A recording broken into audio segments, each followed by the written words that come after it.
Shalom Bapak Ibu Saudara-saudari yang terkasih di dalam Tuhan. Saat ini mari kita bersama-sama belajar akan kebenaran firman Tuhan. Siang hari ini terambil dari Filipi pasal yang pertama ayat yang ketiga sampai dengan ayat yang kelima. Saya akan membacakan buat kita sekalian. Aku mengucap syukur kepada Allahku setiap kali aku mengingat kamu, dan setiap kali aku berdoa untuk kamu semua. Aku selalu berdoa dengan sukacita. Aku mengucap syukur kepada Allahku karena persekutuanmu dalam berita Injil mulai dari hari pertama sampai sekarang ini. Dengan tema sukacita dalam penderitaan. Pada dasarnya banyak sekali manusia yang tidak mau untuk menderita. Itu sebabnya banyak sekali hashtag yang mengatakan jangan lupa bahagia. Bahagia itu sederhana, atau juga ada yang mengatakan tolak penderitaan. Padahal kita tahu bahwa penderitaan dapat dipakai oleh Tuhan untuk membentuk kita menjadi pribadi-pribadi yang lebih baik lagi. Contohnya, seorang siswa ketika diberikan contoh soal di sekolah oleh gurunya dan pada waktu berbeda dengan contoh ujiannya, pada waktu mengalami kesulitan, siswa ini merasa bahwa hidupnya sudah tidak berarti. Ataupun juga kita melihat banyak sekali rumah tangga yang ketika mengalami penderitaan, mereka mengalami kekecewaan, bahkan juga di dalam hidup mereka mengatakan Tuhan di mana? Di mana Tuhan ketika penderitaan itu ada, dan juga di mana Tuhan ketika mereka mengalami suatu kesulitan-kesulitan. Hal-hal itu yang dialami oleh banyak manusia, bahkan di dalam masa-masa new normal seperti sekarang ini, ketika belajar dari rumah yang harusnya dijalani tanpa keluh kesah, tetapi masih banyak juga keluhan yang keluar dari mulut-mulut para siswa ataupun juga mahasiswa yang ada. Tidak lupa juga para pekerja, ketika bekerja harus dari rumah, mereka merasa bahwa pekerjaan yang harusnya dilakukan di tempat kerja akan memberikan dampak ataupun efek yang lebih luar biasa. Mereka melihat bahwa bekerja dari rumah kurang memberikan satu inspirasi ataupun juga memberikan hasil yang lebih produktif, sehingga keluhan-keluhan selalu muncul. Baik bekerja dari rumah ataupun juga bersekolah dari rumah atau belajar dari rumah menjadi sesuatu yang membatasi ruang gerak di dalam kehidupannya, dan hal itu dianggap menjadi satu kesulitan ataupun juga penderitaan di dalam kehidupannya. Bapak Ibu Saudara-saudari yang terkasih di dalam Tuhan, jika kita ingin bahagia hanya karena masalah situasi yang ada, maka kita akan sulit untuk menghadapi atau mendapatkan satu sukacita, karena sukacita kita tergantung daripada situasi yang ada ataupun lingkungan yang ada. Bagian firman Tuhan mengajarkan kepada kita bahwa sukacita kita bukan tergantung daripada situasi, tetapi sukacita kita bersumber daripada Tuhan. Mari kita bersama melihat bagaimana Paulus di tengah-tengah kehidupan yang sulit ataupun juga penderitaan yang dia alami, dia tetap memiliki sukacita yang luar biasa. Dalam bacaan kita pada saat ini, kita akan belajar melihat apa yang dilakukan oleh Paulus sehingga ia tetap memiliki sukacita sekalipun dia berada di dalam penderitaan. Bagian pertama yang kita bisa lihat bersama-sama di sini dari ke Filipi pasal yang pertama ayat yang ketiga, dikatakan, aku mengucap syukur kepada Allah. Paulus mengajarkan pada kita untuk memiliki sikap hidup yang bergantung pada Allah. Di tengah kesusahan yang Paulus alami pada saat itu, dia berada di tengah-tengah kehidupan yang serba terbatas karena dia berada di dalam penjara pada saat itu. Tapi Paulus masih bisa mengucap syukur.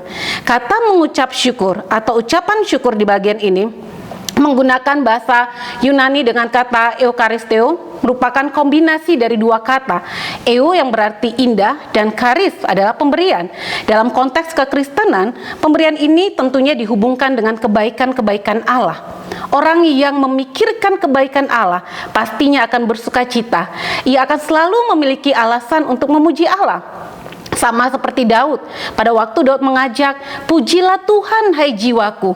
Daud melihat kepada kebaikan Allah, bukan kepada situasi ataupun juga lingkungan yang ada.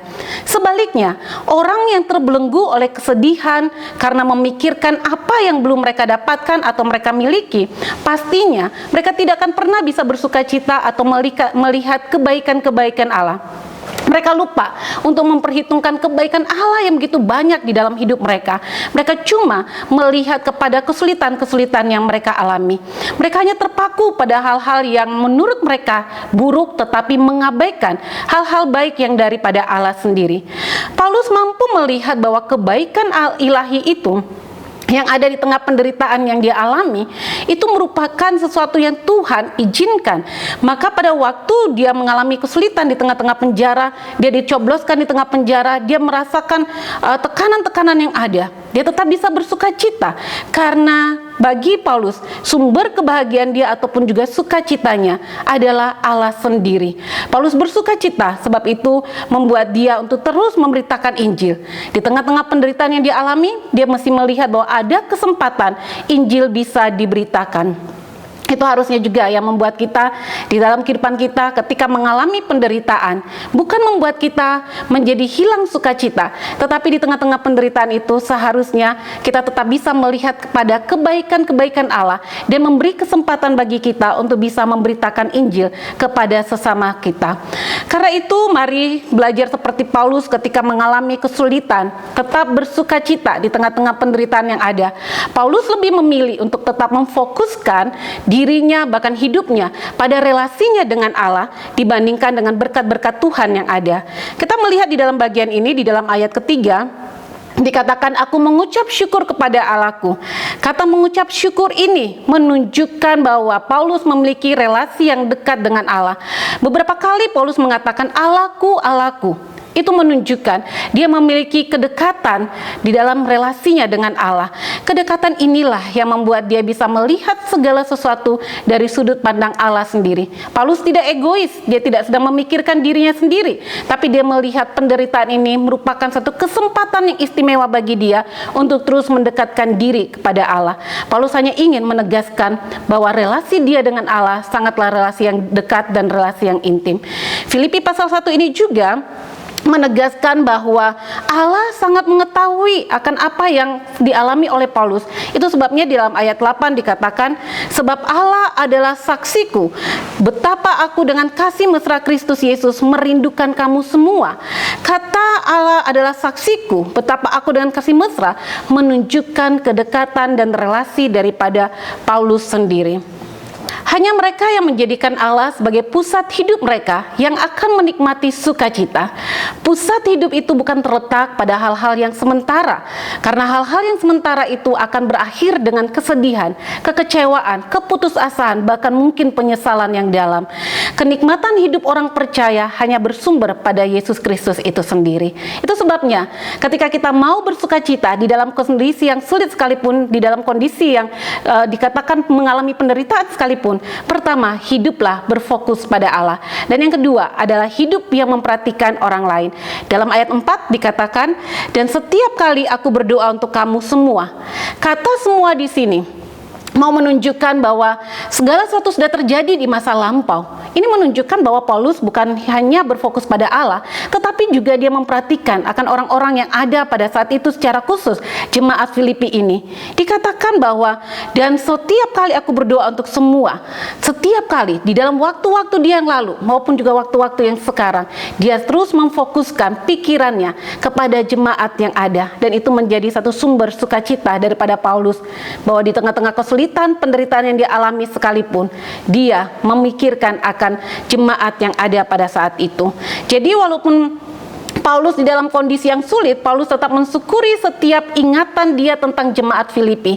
Kita tahu bahwa jemaat Filipi mengalami begitu banyak persoalan yang ada.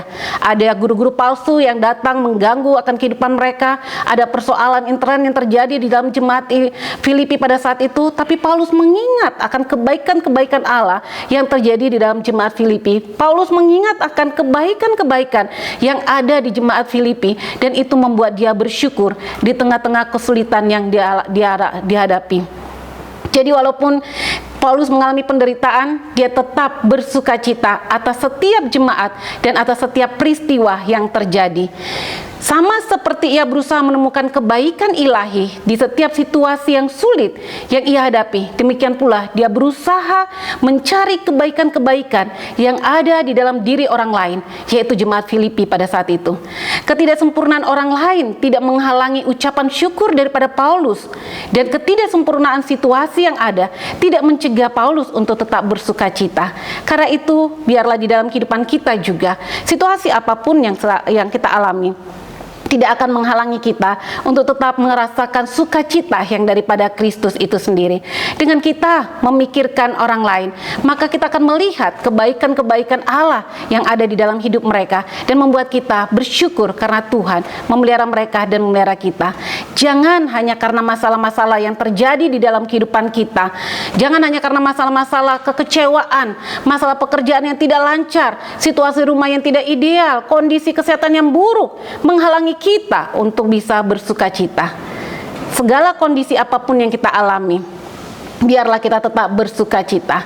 Karena itu mari kita belajar seperti Paulus, terus mengingat akan orang lain, sehingga di dalam situasi yang sulit, situasi yang penuh dengan penderitaan sekalipun, kita bisa tetap bersukacita.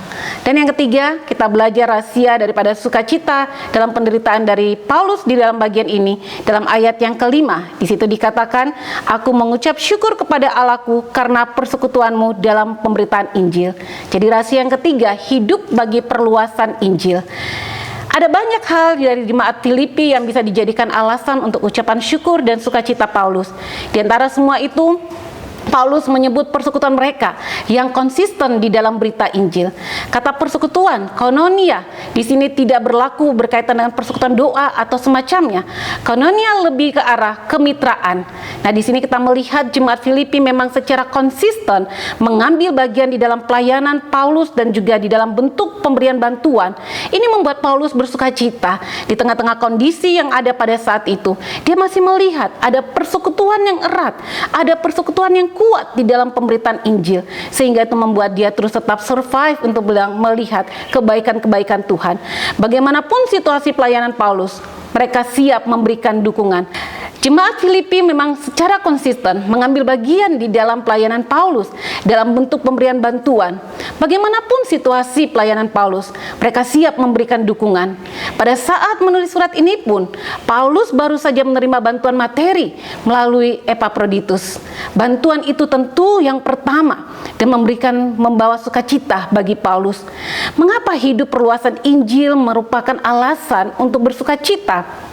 Kita tahu bersama bahwa tujuan hidup manusia, tujuan hidup daripada setiap orang-orang percaya adalah Kristus sendiri. Karena itu, mati hidupnya kita itu tidak masalah. Yang paling penting adalah bagaimana kita mengisi hidup kita untuk terus boleh memberitakan Injil. Yang terpenting adalah Kristus dimuliakan melalui seluruh kehidupan kita. Dengan berpikir seperti itu, maka situasi apapun yang kita alami, di dalam kondisi apapun yang saat ini sedang kita rasakan, perluasan Injil Tuhan terus diberitakan, maka ada sukacita yang akan kita dapatkan. Karena itu, marilah bersukacita di tengah-tengah penderitaan yang kita alami, dengan terus hidup berfokus kepada Allah, hidup yang memperhatikan sesama kita, dan hidup bagi perluasan Injil Tuhan. Tuhan kiranya menolong dan memberkati kita sekalian. Mari kita satu di dalam doa. Sungguh kami melihat kebaikan Tuhan di dalam kehidupan kami dan juga di dalam kehidupan sesama kami. Bahkan di dalam perluasan Injil Tuhan, kami boleh melihat betapa Allah mengasihi kami. Di tengah-tengah kesulitan yang kami alami sekalipun, Tuhan tetap hadir dan ada. Dan biarlah ketika Tuhan mengizinkan penderitaan dan kesulitan-kesulitan kami alami, kami tetap belajar memiliki sikap hati yang penuh sukacita. Karena hidup kami yang berfokus hanya kepada Allah, hidup kami yang memperhatikan sesama kami dan melihat kebaikan-kebaikan Tuhan nyata di dalam kehidupan mereka, bahkan hidup kami terus untuk perluasan Injil Kerajaan Allah sendiri.